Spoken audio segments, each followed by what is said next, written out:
Bueno, pues buenas tardes a todas las personas que nos acompañan aquí en directo y las que están online y aquellas otras que dejan para más tarde el visionado de la ponencia.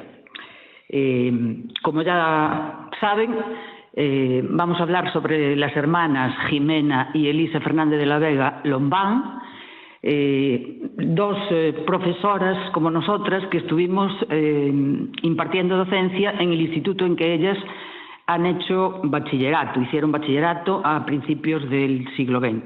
De hecho, hicieron un ingreso en 1909 y cursaron los cursos de bachillerato hasta 1913-14, por libre.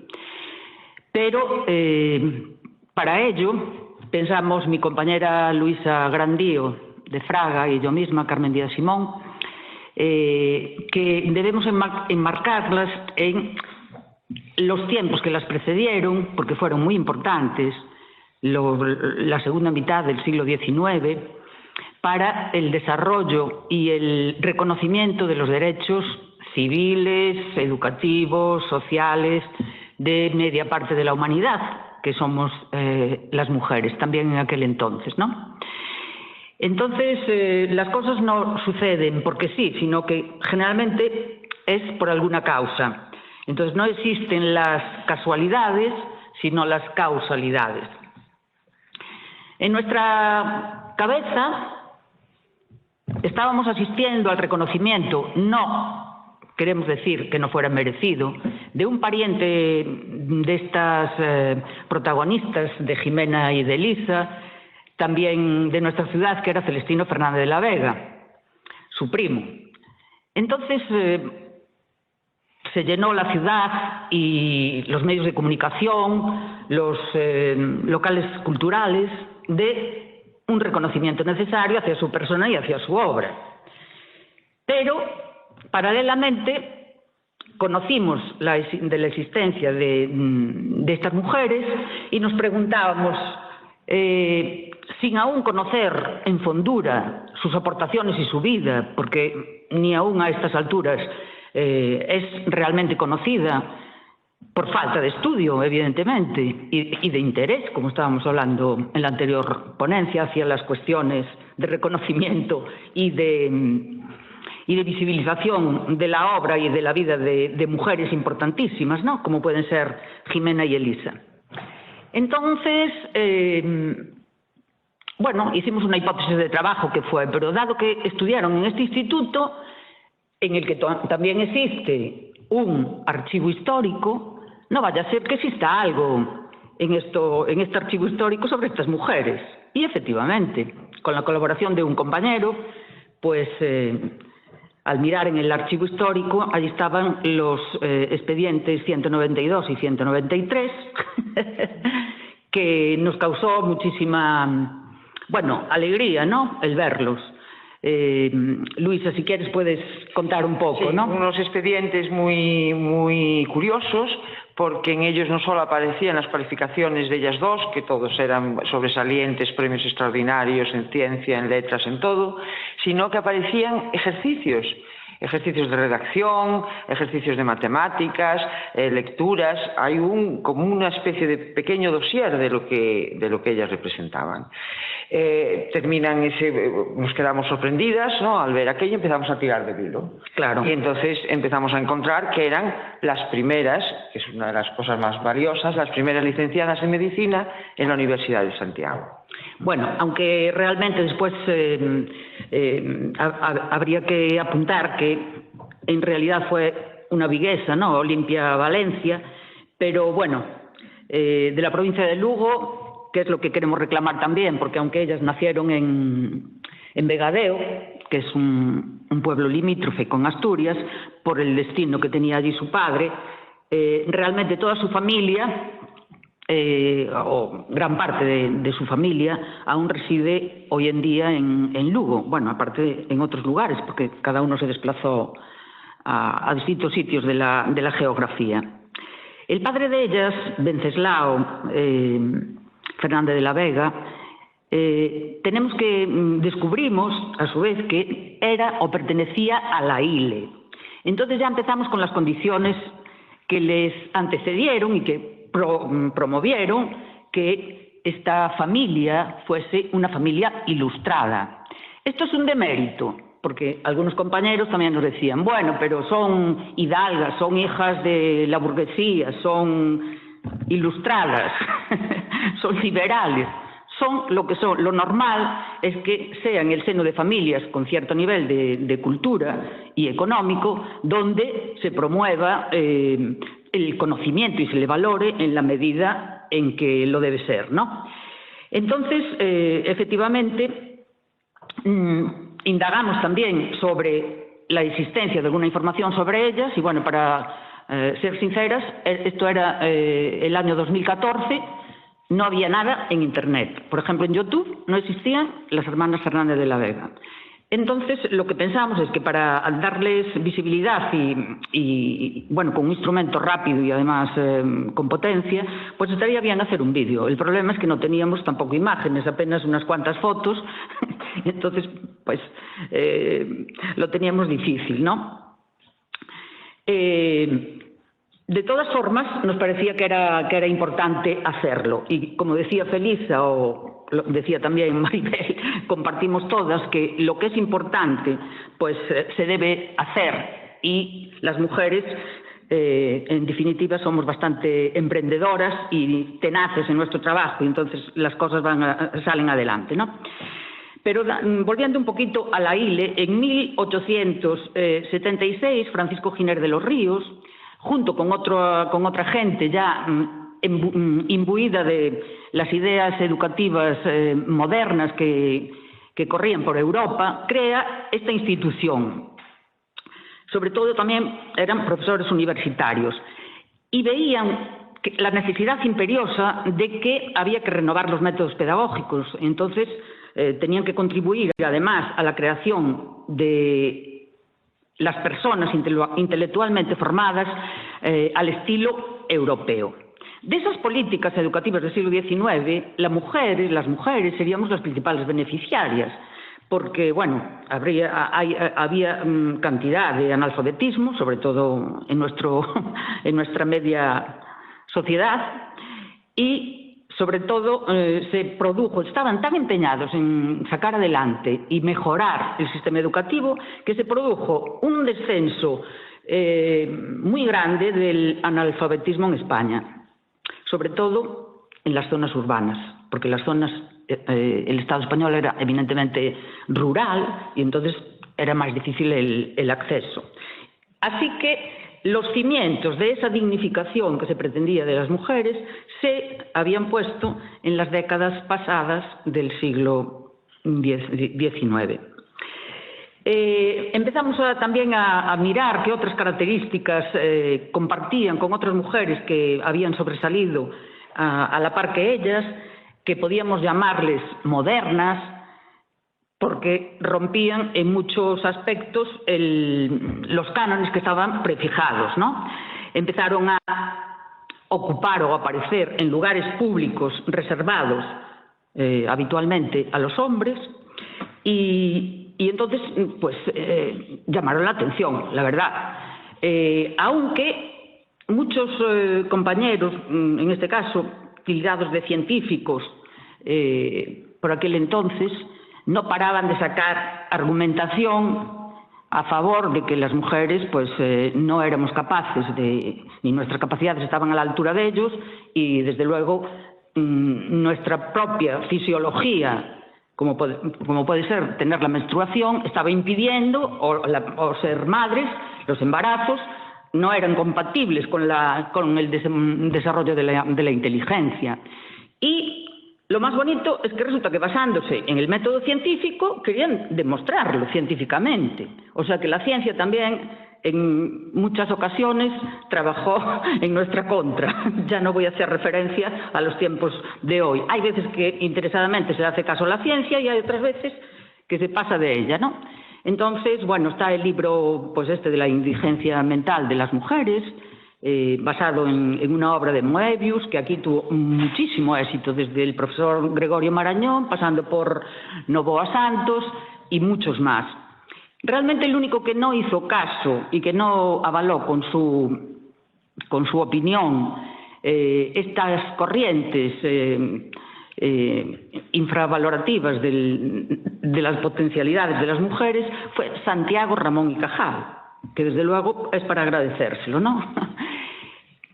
Curiosamente, cualquiera de estas dos personas que acabamos de citar, finalmente contarían con las hermanas Fernández de la Vega y sobre todo con Jimena. O sea que nos podemos imaginar cómo, a pesar de la idea que ellos decían defender acerca de esa imposibilidad de que las mujeres emprendieran labores intelectuales, les acabaron reconociendo su trabajo y incluso formaron parte de su equipo, ¿no? Entonces, aparte de estas cuestiones que podían ser las mujeres, vamos a decir, de esta época, el primer tercio, ¿no?, del siglo XX, ¿cómo las veíamos nosotros cuando nos enteramos, por ejemplo, de que salieran a estudiar fuera? A ver, yo creo que es importante, además de la Escuela Libre de Enseñanza, que desde luego cambió completamente, en el 1907 se forma la Junta para la Ampliación de Estudios e Investigaciones Científicas, la JAE. Bien, esta Junta lo que intentaba era europeizar un poquito la ciencia, sacar a los investigadores españoles hacia Europa, pagándoles lo que llamaban pensiones, que eran como unas becas. Del 1911 al 36 se les dieron pensiones a 50 mujeres. En 30 años, a ver, tampoco fueron muchas, pero 50 mujeres. Y entre esas pensiones se les asignaron tanto a Jimena como a Elisa, es decir, eran mujeres. Entonces es muy importante en ese momento. Esta junta se termina con la guerra, llega la guerra y las ayudas se terminan, llega un momento de oscuridad en el país, pero hasta ese momento la junta ayuda muchísimo a que estas mujeres, 50, puedan salir al extranjero. Jimena, de hecho, trabaja en Alemania, en Austria, en Italia, o sea, en varios sitios. Elisa es distinto, tiene una beca y la rechaza porque se casa, ya hablaremos un poquito de eso. Pero las dos adquieren Entonces es muy importante la junta, esta junta para la ciencia. Otra característica que tenían las mujeres de esta época es que casi siempre todas ellas eran polifacéticas. Por ejemplo, podemos tener en nuestra cabeza pues a Carmen de Burgos, pues aparte de ser periodista, pues era dramaturga, hacían de todo. Entonces, otras eran traductoras, actrices, narradoras, es decir, se les decía también que eran poliédricas, tienen unas biografías que sobrepasan la importancia de una biografía cualquiera, porque las hay que poner en relación a todos los hándicaps, es decir, el ambiente hostil al que acabamos de hacer mención, pero había otras hostilidades, además de carácter administrativo, es decir, por ejemplo, en el estamento médico, donde ellas intentaban entrar, sabíamos que la cerrazón que había bajo un barniz científico de imposibilidad de acceder a semejantes conocimientos, se escondía unos intereses claros de los varones que en ese momento detentaban todo el poder y el saber. Es decir, estaba en sus manos etiquetar a las personas, y en este caso a las mujeres, decirnos que éramos así, éramos de la otra manera, no valíamos para esto, dejábamos de valer para lo otro. ¿Qué pasa? Que ellos también veían, como se ve aún hoy día, que hay peligro, es decir, suponemos un peligro en muchos casos para sus privilegios. Y esto es una cosa que no debemos de obviar. Por lo tanto, los impedimentos eran muchos, empezando por los legales. ¿Qué ocurrió en 1910? Pues que otra coetánea, bueno, en este caso ya un poco más mayor, Emilia Pardo Bazán, también era de la ILE, su padre y ella misma, y amiga de Giner de los Ríos, fue nombrada directora de Instrucción Pública. Y entonces, a partir de 1910, cambió una directiva por la cual las mujeres ya no tenían que pedir. Porque desde el siglo XVII hasta 1910, en la Universidad Compostelana había una norma que decía: y prohibimos que ninguna mujer pueda entrar en la cámara de ningún lector, capellán, colegial ni familiar, so pena de privación por 3 meses al que lo consintiere, si no fuera madre o hermana. Y solo 4 años antes de que estas 2 hermanas hagan el ingreso en la facultad, sale el decreto de que pueden asistir. Es un momento muy complicado. Por lo menos dentro del ambiente hostil, pues algo se iba consiguiendo, ¿no? Sabemos también de casos anteriores como Concepción Arenal que incluso pues tenían que ir disfrazadas de hombres para asistir a las clases. Todo esto promovió una coordinación porque no eran casos aislados, había relación entre ellas, o sea que tampoco podemos ver que fueran anécdotas estas dos, las protagonistas de nuestra ponencia. Junto con otras muchas, pues podemos elevar a categoría, ya que las mujeres accedieron a dejar constancia por escrito de todas sus ideas, hacer apología, no, pero sobre lo que promovían, es decir, escritos sobre la conveniencia de lograr el divorcio, escritos y publicaciones acerca de los derechos civiles de los que estábamos privadas, como puede ser el derecho al voto, etcétera. Todas ellas se conocían en su mayor parte, aunque muchas veces se quiere ocultar. Y entonces descubrimos, a poco que podamos leer, que ya digo, está mucho por hacer, de que la que presidía, por ejemplo, la residencia de señoritas, que era María de Maeztu, pues en 1926, junto con otras como Vitoria Kent o Isabel Oyarzábal, crearon el Liceum Club en Madrid. Esto ya fue el no va más, porque además era un centro para formación de mujeres y los varones estaban excluidos, cosa que lo llevaban fatal. Creando secciones de literatura, de música, de artes plásticas e industriales. Incluso a nivel internacional tuvieron intercambio con muchos países, incluso con Estados Unidos, ¿no? Bien.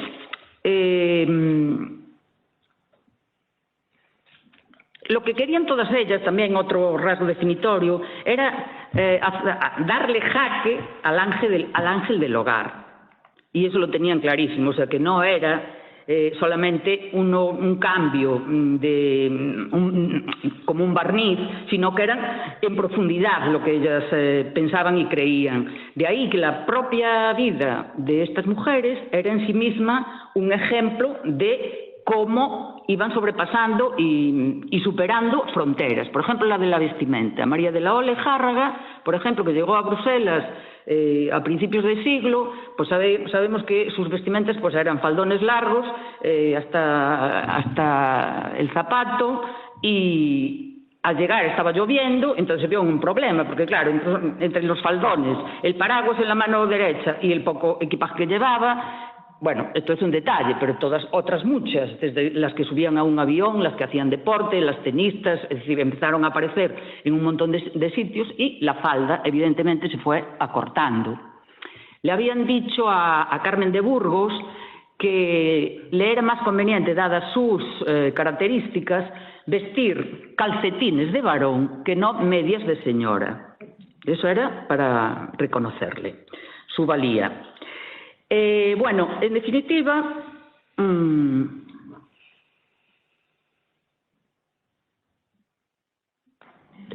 volvemos bueno, lo de Rubén Darío ya lo dijimos, ¿no? Sí. No. Es que me hizo mucho. Por Rubén Darío, que era muy dado también al piropeo. Yo creo que, bueno, en este caso también fue con Carmen de Burgos, le escribió una carta que le aconsejaba precisamente esto, era el de que abandonara las medias femeninas y que se pusiera calcetines masculinos, pero además había hablado acerca de Emilia Pardo Bazán y de Concepción Arenal, que debían de tener cerebros viriles, dada su obra y su nivel de competencia, ¿no? A ver, Jimena trabaja con Gregorio Marañón, trabaja con los grandes, ya veremos después, lo veréis, con los mejores científicos del momento. Entonces Gregorio Marañón quiere hacerle un comentario positivo, para decir que es una mujer de muchísima valía. Y fijaros lo que dice. Es gallega, y con esto quiere decirse que es aguda, inteligente, y ahora fijaros, poco dada a llevarse de arrebatos imaginativos, que era la descripción de la mujer. La histeria, la que se nos iba a la cabeza. O sea, que incluso cuando quiere decir cómo era el momento, ¿no? O sea, hasta para querer decir cosas positivas está diciendo que no es una mujer histérica como las demás, ¿no? Lo digo por... Bueno, hay increíbles comentarios acerca de todas ellas, que en general sufrieron en sus carnes desde críticas condescendientes y paternalistas, como puede ser pues esta de Gregorio Marañón, hasta una misoginia implacable, pasando además, o bien, en otros casos, atribuyéndoles valores masculinos, es decir, que si hacían todo eso y lo hacían bien, es porque se parecían, se asemejaban bastante a la constitución del varón, ¿no? Hubo un tiempo en que se hablaba incluso de que el sexo representaba esa minusvalidez, vamos a decir, perenne de las mujeres, se debía a su constitución y a su sexo.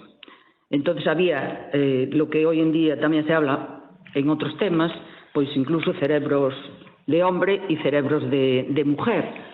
Llegaron a aludir al tamaño de nuestro cerebro, buscando dentro de su positivismo cientifista, pues que las medidas y el peso, como en otros muchos casos, esto lo han hecho también con las personas homosexuales, ¿no? Como para demostrar que es un desvío de la naturaleza, ¿no?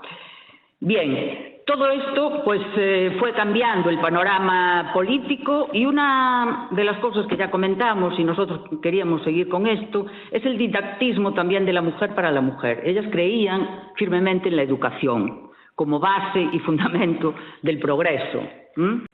Y todas hicieron obra para extender sus ideas y que no quedaran en saco roto, ¿no? Bien, pues volviendo a nuestro vídeo, pensamos en hacer también una serie de actividades en el centro. Luisa, ¿tú recuerdas que llamamos a dos personas que eran biógrafa y biógrafo de estas hermanas, como era Ángela Bugallo, tienen el álbum de las mujeres de Galicia, su biografía, y Ricardo Gurriarán, que en un extenso libro muy documentado, pues también habla, y en el vídeo nos da muestras de su reconocimiento, o de su poco reconocimiento, porque aún tiene que llegarles más, porque son merecedoras de estar en otro nivel, a estas dos profesionales, ¿no? Otra cuestión es que al alumnado de nuestro centro participó en las conferencias y que se puede ver también un poco en el vídeo, pues les llamó la atención cómo estas mujeres habían estudiado en el centro donde ellos estaban, ¿no? Porque esto también es una cosa curiosa, que en los propios centros es algo básico, decir, de saber quiénes pasaron por aquí, qué se hacía en otros momentos, ¿no? No es que físicamente fuera el mismo centro, porque no estaba allí ubicado en el recinto actual, pero sí la institución ya existía, ¿no? El Instituto Masculino de Lugo, que cogía alumnado de toda la provincia, por eso es que ellas llegaron aquí, era donde les tocaba, ¿no?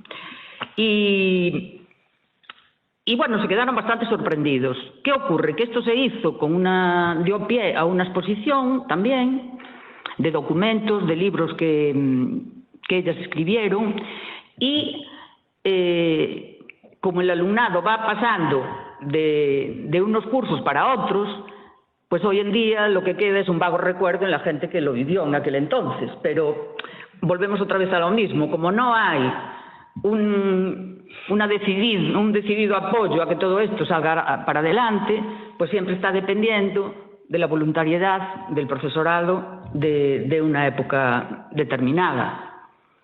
Y bueno, por lo menos lo único que nos quedó, bueno, es este vídeo que hoy por hoy es el único vídeo que hay en YouTube realmente sobre ellas, hay que dejarlo claro. Hay entrevistas con su sobrina, la que fue vicepresidenta de España, pero son entrevistas sobre ellas, no son proyectos. Entonces, dar unos rasgos pequeñitos sobre la vida de estas dos mujeres y después ya visionamos. Ya lo vemos, sí. Entonces, bueno, nacen en Vegadeo en el 1895, y estudian en el Instituto de Lugo, ¿no?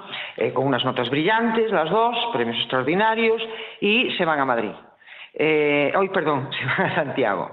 En Santiago se matriculan en la facultad y tienen pues los problemas que dos mujeres solas pueden tener en una facultad de hombres. Medicina, poneros, medicina, los médicos.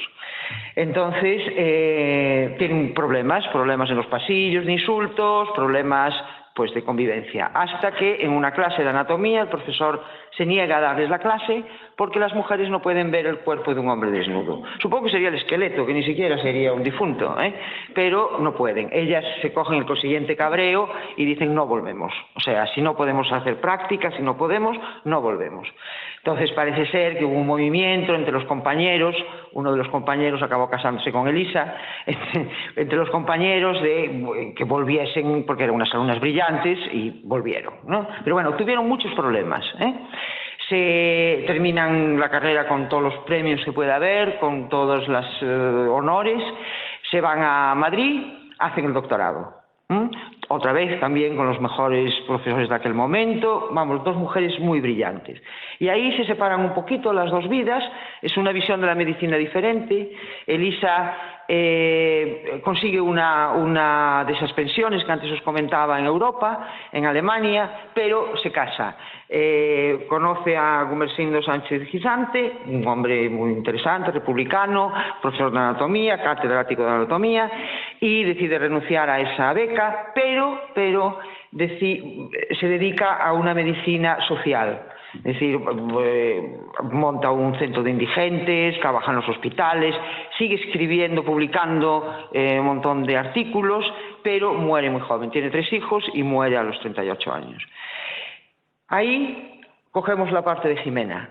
Jimena tiene todas esas pensiones, se va a Europa, trabaja en Europa ella, o sea, imaginaros el momento, una mujer sola, en un mundo totalmente masculino, con unos poderíos que todavía hoy existen, ahí esa mujer trabaja, vuelve a España, claro, pues con un prestigio maravilloso, y montan, es cuando empieza a haber un poquito de eso, y se monta un laboratorio de genética. Ella se especializa en genética. Los científicos de hoy dicen que, hombre, que las investigaciones hoy no son así, pero que ella realmente plantó la base de lo que es los estudios genéticos en España. La base es de Jimena. Se monta ese laboratorio, la hacen presidenta ella del laboratorio de genética de la Facultad de Madrid. Ella se va otra vez a prepararse a Alemania para poder montar ese laboratorio, y cuando vuelve España se acaba. Entonces ya no hay interés por montar aquel laboratorio, queda siendo una parte de divulgación de la ciencia. Ella trabaja, muere su hermana, su cuñado se va a Argentina exiliado porque era republicano, un hombre que fue médico personal de Castelao, embalsamó a Castelao, inventó el biberón, la gomina del biberón, pero sus hijos los crió Jimena, aquí. Entonces Jimena deja esa carrera por la guerra, por sus sobrinos, y hace unas oposiciones a balnearios. Y coge el de Guitiriz y se dedica a publicar durante toda su vida estudios sobre el agua. O sea, ella siguió investigando en lo suyo, que era el agua. Fue a Guitiriz, a Lanjarón, se retira, muere a los 90 años, sin parar de hacer cosas. Cuenta su sobrina, la Teresa, vicepresidenta, que cuando tenía 90 años se ponía en la televisión un programa que había de estudio de inglés, porque decía que ella hablaba alemán, hablaba francés, pero que el inglés nunca lo había conseguido, y con 90 años seguía aprendiendo inglés. Ese es el tesón de esas mujeres que llegaron a donde llegaron porque eran así, nada más. Pues yo solamente apuntar que me da mucha pena que no está recogido ni tan siquiera está señalado, porque intentamos hacerlo a través del Ayuntamiento de Santiago. Está enterrada en el cementerio de Boisarca y prácticamente es un sitio muy grande y tal, pero no está para nada, no sé, señalado, alguna cuestión, no sé. A pesar de que en el año 21 la Real Academia de Ciencias 2021 la nombraron científica del año. O sea que algo...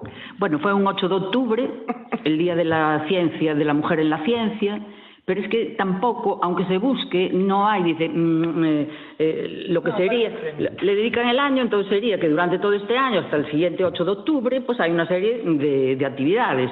Yo intenté buscarlas, prácticamente no hay nada. O sea, que dedicaron el año, pero bueno. El vídeo y ya está, son así. Bueno, pues vamos a ver. Vamos a adicionar el vídeo, son 20 minutos, es cortito, pero muy interesante, ya veréis. Bueno, así por lo menos como un homenaje a estas hermanas que tanto pelearon, ¿no? Por su vida y por sus ideas.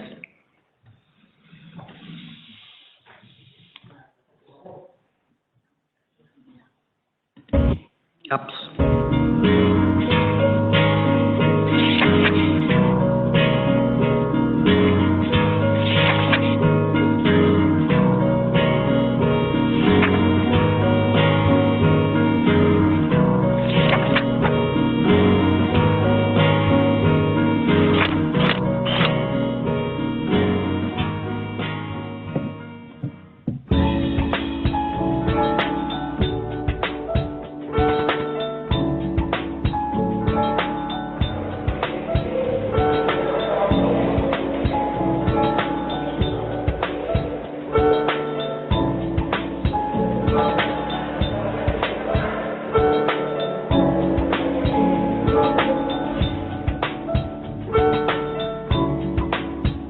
Sabía que habían sido unas buenas estudiantes, pero no había visto estos estupendos expedientes, que parece que el de Jimena termina con sobresaliente. Son os expedientes das irmás xemelgas Elisa e Jimena Fernández de la Vega, as primeiras mulleres licenciadas en Galicia. Óscar, parente delas, revisa a cualificación de sobresaínte obtida polas precursoras no bacharelato, etapa formativa que cursaron neste instituto lucense o Lucus Augusti do ano 1909 ou 1913. Observando todos estos papeles, llevo aquí toda la tarde, pues puedo deducir que, a pesar de haber nacido en Asturias, sin embargo su urdimbre emocional y afectiva, constitutiva, en una parte importante, está asociada con Galicia, con lo gallego y con Lugo en especial. Estes documentos son o comezo dunha brillante trayectoria académica e profesional que estas pioneiras marcarán un antes e un despois no acceso da muller á universidade e na ciencia dos nosos tempos.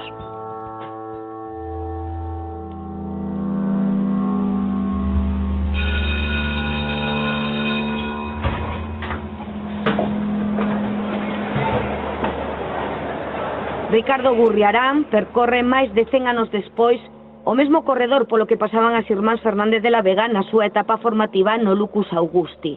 O instituto ocupou este edificio hoxe da Deputación de Lugo entre os anos 1872 e 1950. Gurriarán é catedrático na Universidade de Santiago e o primeiro que investigou sobre as primeiras universitarias galegas en matricularse na Facultade de Medicina. Fano poucos anos despois a aprobación do Real Decreto do 8 de marzo de 1910, no que se autoriza por primeira vez en España a matriculación de alumnas nas universidades. Inda que previamente, nos anos anteriores, finais do 19, hubo xente que con orde expresa e refrendo do Ministerio de Fomento permitiron a algunha muller entrar, outras entraron disfrazadas de homes. En Santiago, pois, a chegada destas mulleres supuxo unha convulsión a nivel institucional. E é que só 3 anos antes, a universidade era un territorio vedado para a muller, considerada todavía a principios do século XX, reprodutora de fillos e valorada por ser boa esposa e ama de casa. O peche das fronteiras desde Felipe II a mitade do XVI ao coñecemento e ao exterior de ida e de volta tamén influiu notablemente nesta marginalidade. A súa marxinación tamén dos estudos superiores tivo que ver moito a Igrexa, e o papel atribuído, ese rol de procreación e de orde doméstica, pois viña herdado de atrás. O camiño para Elisa e Ximena non foi fácil, e menos na rama científica, un mundo misóxino para a muller. Wenceslao Sánchez Fernández de la Vega, un dos fillos de Elisa, á esquerda nesta fotografía familiar, relata nesta entrevista realizada en Bos Aires no 2012 os contratempos que viviron a súa nai e tía. Elisa y Ximena Fernández de la Vega eran dos hermanas que fueron a estudiar medicina a Santiago de Compostela allá por el año 1916 aproximadamente, ¿no? Cosa que realmente era como poner una pica en Flandes, porque una mujer a esa edad fuera a la universidad y además a medicina, era realmente algo increíble. Tanto es así que hubo muchas resistencias de burlas y demás, que después, por supuesto, fueron superadas y después fueron reconocidas, ¿no es cierto?, en el ambiente.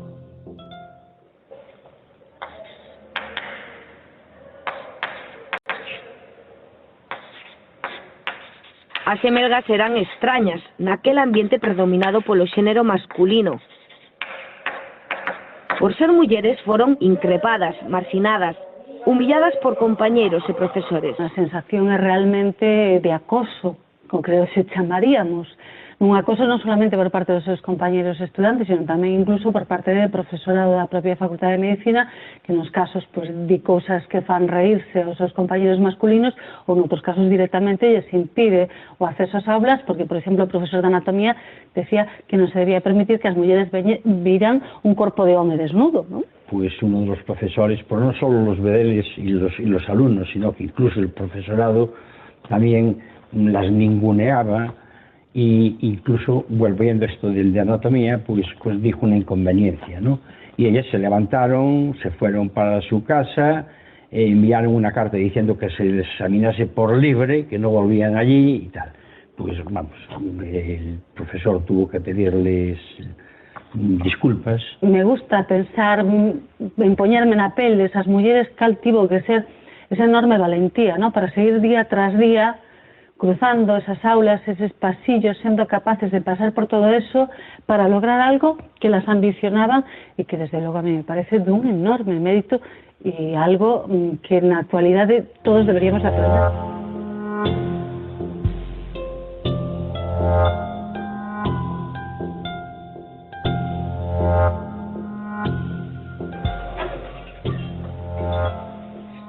Pese aos obstáculos, as irmás Fernández de la Vega non se amedrentan, seguen adiante cos seus estudos de medicina e responden coa mellor poción aos seus atacantes.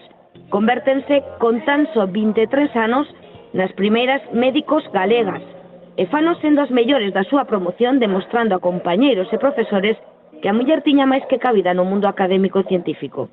Conseguiron ir sendo as primeiras en todo, vamos a ver, o seu expediente no bacharelato fantástico, logo consiguen rematar o grao con sobresaínte, consiguen levar a Cruz Alfonso XIII por méritos académicos, consiguen ademais despois unha delas o premio extraordinario fin de carreira, é dicir, van conseguindo todos os logros, tamén porque eu considero que nese momento elas o teñen moi claro.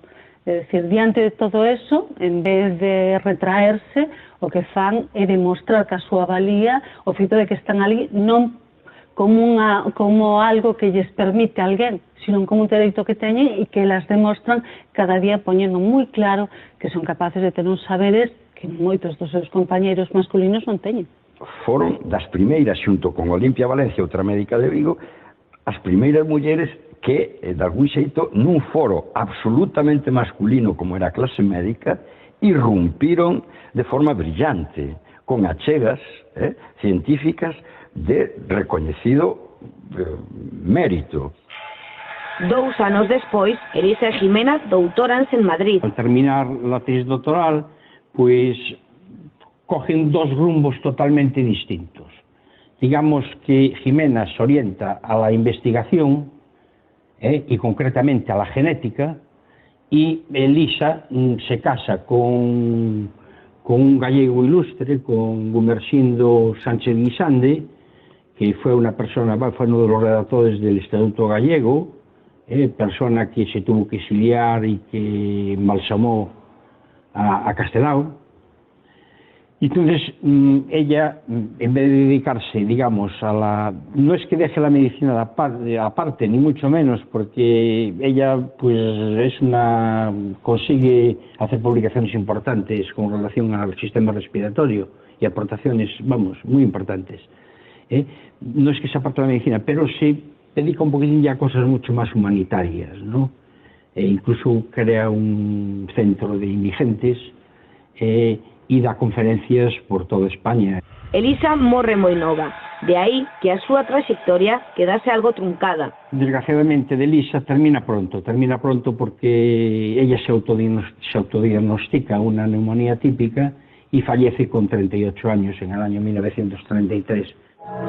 A Xunta para a Ampliación de Estudos de principios do século XX concedeu pensións a unhas 50 mulleres para estudar en Alemaña. Unha delas foi para Jimena. As mulleres galegas estiveron ca Xunta de Ampliación de Estudios con bolsas en Europa, estudando, ampliando estudos. Había bolsas máis, digamos, reducidas no tempo ás vacacións estivais, pero era un intercambio, era unha fluidez, era un ver, era a necesidade de saber que, aparte do que se vía aquí, había outras cousas, había outra metodoloxía, outra didáctica, outro interés, outra función do ensino na sociedade. Toda esta serie de elementos foron trasplantados e foron, de algún xeito, levados á práctica aquí. Eso foi unha convulsión. Desgraciadamente, ao pouco tempo chegou a Guerra Civil e anulou todo, e volvimos aos tempos de atrás. Ainda está por ver que é moi difícil facer unha estimación do que hubiera sido a Xunta para a Ampliación de Estudios se non hubiera habido Guerra Civil, e cal sería a realidade, e que probablemente a Universidade de Santiago hubiera sido das universidades periféricas máis importantes, quitando Barcelona. Na súa estadía en Europa, Jimena dedícase fundamentalmente á investigación sobre a herdanza mendeliana, incorporando ideas e técnicas que serán fundamentais no estudo da xenética en España.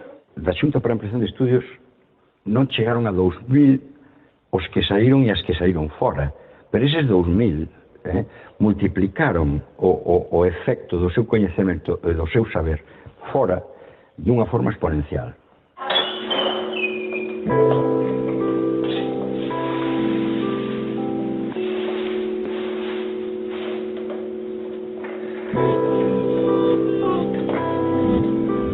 A catedrática de Xenética da Facultade de Veterinaria da Universidade de Santiago, Laura Sánchez Piñón, define a figura da médica como unha das grandes iniciadoras no campo da xenética humana a nivel europeo e español. Jimena trabajó con importantes científicos de la época que se dedicaban a la genética y en concreto pues a la genética humana. En los años 20 hay un gran movimiento en toda Europa a raíz de los redescubrimientos de los trabajos de Mendel. Mendel es el que sienta las bases de la genética y los primeros experimentos que se realizan a principios del siglo pues se realizan con especies animales, especies vegetales. Trabajó en cosas muy punteras, estudió pues la herencia de algunos caracteres humanos. También en Alemania participó pues en lo que era el movimiento eugenésico, que hoy claro no tiene hoy lo vemos con otra perspectiva, pero a principios de siglo y con el poco conocimiento que había de la genética era mucho más entendible, ¿no? que se pudiera participar dese conocimiento. Jimena traballa cos prestixiosos Novoa Santos e Gregorio Marañón, médicos e fisiólogos referentes na época e na historia do noso país. España y el mundo lamentan la pérdida irreparable del doctor don Gregorio Marañón, a quien aquí evocamos y podemos contemplar en su gabinete de trabajo, que conoció arduas horas de labor y meditación de la figura ilustre, hombre de ciencia, escritor extraordinario y gran historiador. Paradójicamente tiene fama de ser algo misógino y se va a demostrar de que con estas personas al menos no lo fue, porque las promocionó, las ayudó.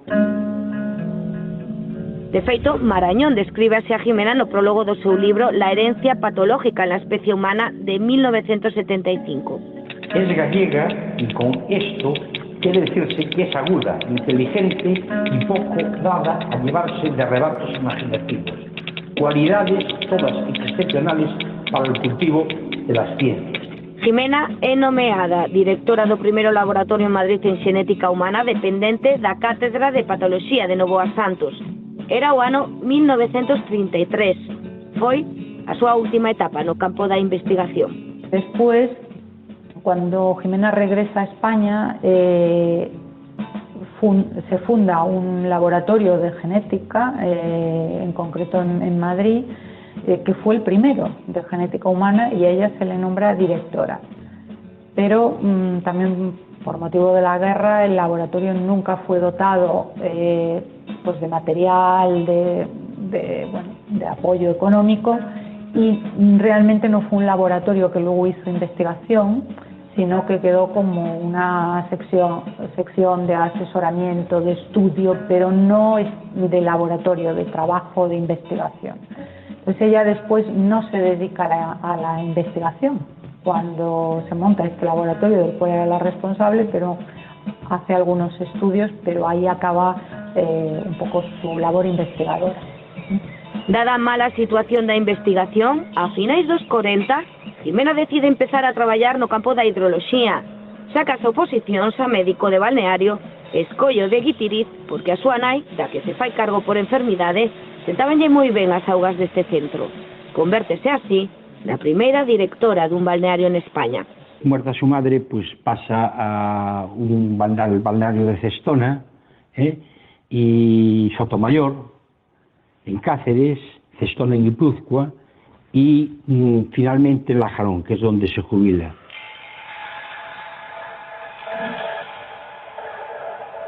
Jimena morre en Santiago no 1984, aos 90 anos de idade. Vivió los últimos años de su vida en Santiago, o sea que retornó a Santiago, murió en Santiago y está enterrado en el cementerio de Poisaca. O sea que la relación con Galicia fue total y seguida a lo largo de su vida. Nuestra posición es clara, firme y contundente. Pero a saga Fernández de la Vega continuou no tempo. A súa sobriña María Teresa Fernández de la Vega fixe historia no noso país ao ser a primeira muller que ocupou o cargo de vicepresidenta primeira no goberno de José Luis Rodríguez Zapatero. Con la suya, la inversión e innovación en infraestructura... Quen lle xía dicir as súas tías xemelgas que o 24 de abril de 2004 a súa sobriña convertiríase en presidenta do goberno en funcións por unhas horas durante a visita de Zapatero a Marruecos. O feito é histórico. Era a primeira vez que unha muller en España dirixía o Estado.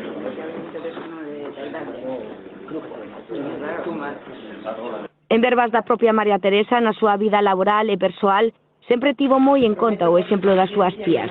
Por lo que contaba María Teresa Fernández de la Vega, es que había sido un modelo muy importante en su vida. Ver una mujer que había hecho todo aquello, que había ido por medio mundo, que hablaba un montón de idiomas. O sea, si ahora tiene valor el hacer ciencia, de aquellas tenía mucho más. A ela chegar aos altos cumios folle máis fácil, grazas ao tesón de mulleres como as súas tías, as que abriron o camiño ás que viñemos detrás. O cambio que supuxo, como era visto a irrupción da Facultade de Ciencias 3 anos despois de marchar estas mulleres de ali, onde no ano 33-34, no curso 33-34, o 50% prácticamente eran homes e o 50% eran mulleres, eso se debe a elas. Eso se debe a rachar, a ser un fito e unha referencia importantísima na sociedade da época e ter aberto o camiño para as que viñeron detrás que non tardaron tanto. Grazas á valentía e arroxo destas mulleres nos últimos anos a incorporación da muller ao sistema educativo é pleno. Na actualidade, un 55% dos estudantes que inician unha licenciatura son mulleres, e tamén son elas as que obteñen mellores cualificacións. Non obstante, no momento que toca incorporarse ao mercado laboral, a primacía masculina dá volta dramáticamente aos resultados. Ves todas as que se gradúan, e ves un montón de mulleres. Ves as que chegan a doutorarse e xa ves menos mulleres. Ves as que chegan a titulares e xa vas vendo menos mulleres. E xa de aí para cátedras en adiante, cada vez menos e menos. Por lo tanto, ainda queda moito e moito camiño por recorrer. Ángela Bugallo foi unha das 3 investigadoras que rescataron do esquecemento as primeiras licenciadas para realizar a súa biografía con motivo do 5º centenario da Universidade de Santiago. Houve que esperar hasta 1996 para que unha muller por primeira vez tuvera unha homenaxe, tuvera fora realmente ocupar o lugar que lle correspondía dentro da Universidade de Santiago. Eso nos dá unha idea, bueno, de que o recoñecemento chegou moi tardíamente e que ademais debe ser moito maior do que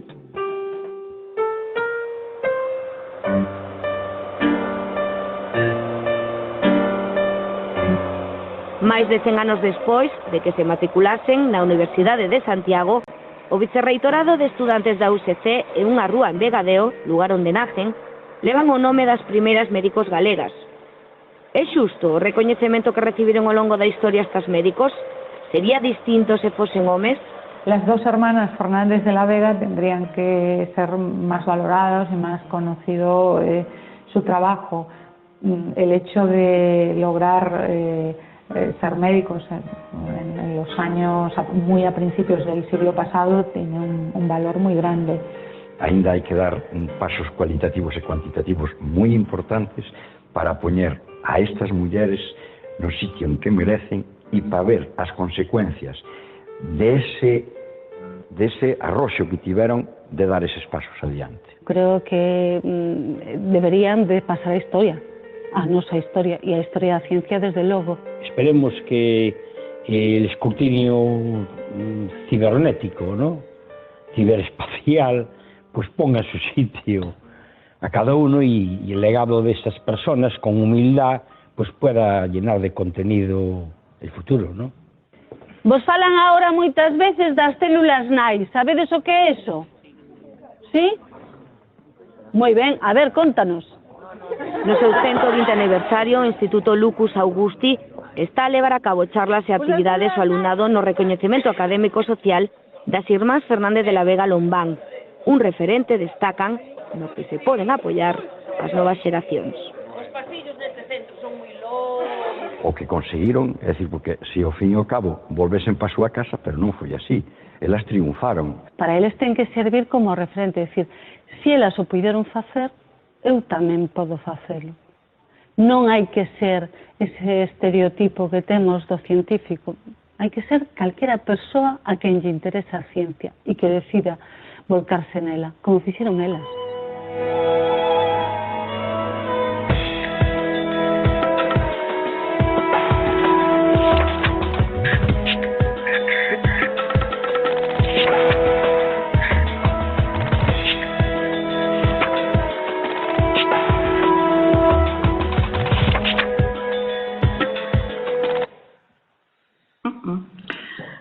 Bueno, pois algo querías decir, Luisa. Ah, ¿qué querías decir? A ver, el vídeo... Quería hacer el montaje, claro, que nos llevamos varias sorpresas. Nosotros hicimos el trabajo, a ver, no es una disculpa, que el vídeo está muy bien. No éramos profesionales.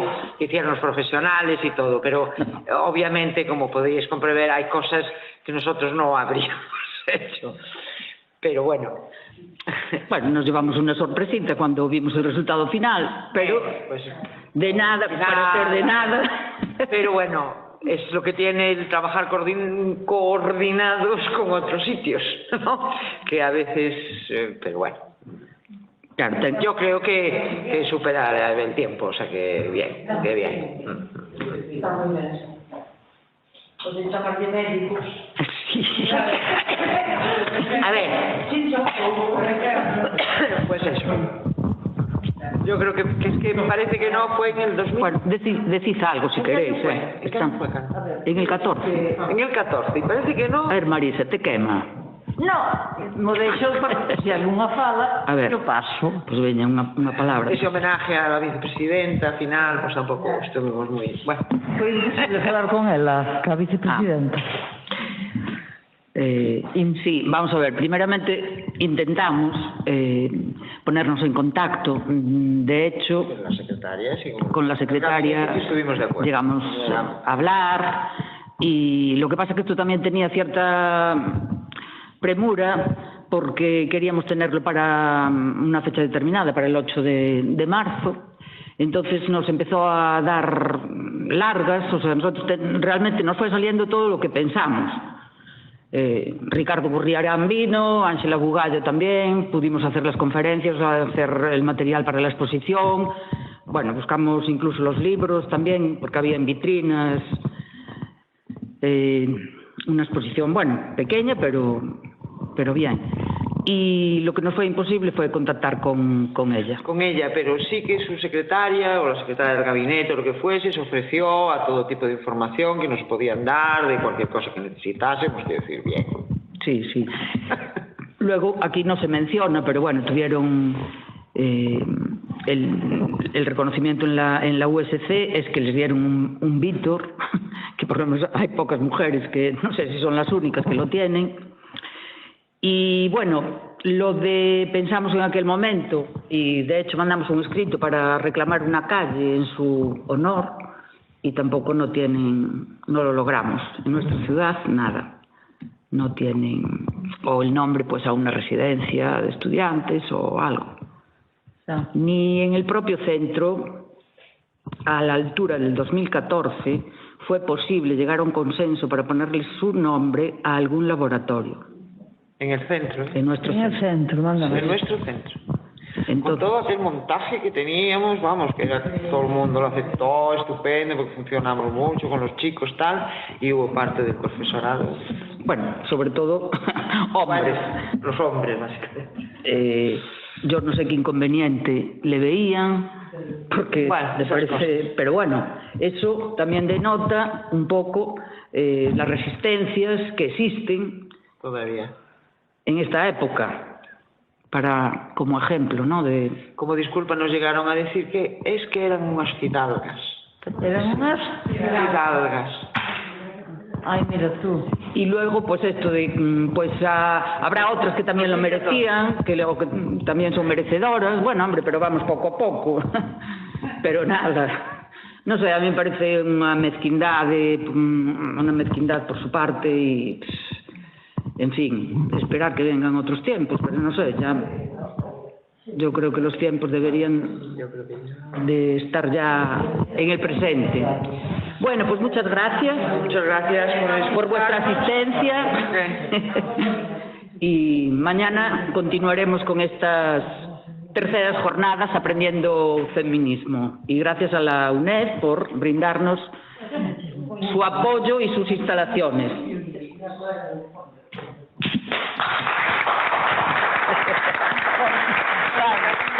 Un aplauso.